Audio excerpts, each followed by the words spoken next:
गडचिरोली जिल्ह्यात मागील 2 वर्षापासून दक्षिण भागात महापुराचा फटका बसत असतो।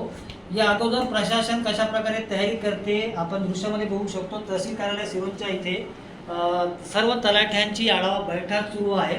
यात पावसाळ्या आधीचे विषय जे आहेत ते या सभेत घेण्यात आलेले आहेत।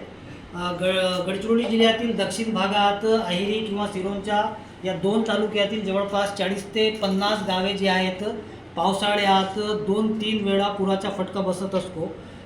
यात धान्य साठा पोहोचविणे किंवा आरोग्य व्यवस्थेसाठी नियोजन किंवा ज्या भागात पुराचा फटका बसतो त्या तेथील नागरिकांना कशा प्रकारे म्हणजे बाहेर काढता येते तिथले नियोजन अनेक विषय जे आहेत ते तहसील कार्यालय सिरोंचा इथे आढावा तहसीलदार घेत आहेत। आपल्यासोबत तहसीलदार सर आहेत।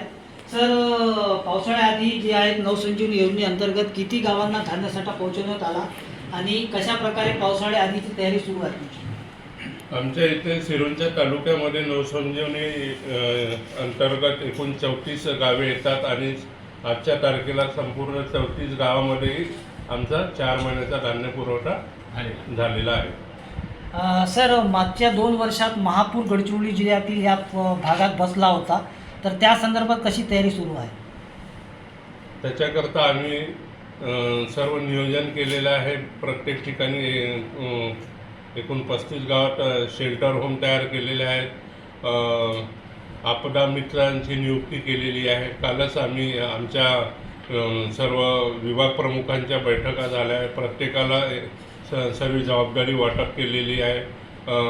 PSC अंतर्गत ॲम्ब्युलन्स, डॉक्टर्स, औषध साठा सर्वांचा व्यवस्थित मुबलक प्रमाणात उपलब्ध आहे।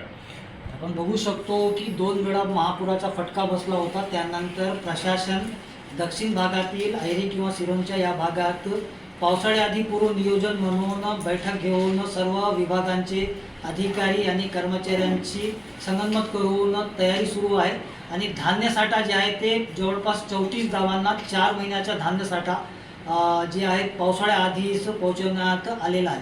कॅमेरामॅन सोहेल पठाणसोबत मेमडी इरफान, TV9 गडचिरोली।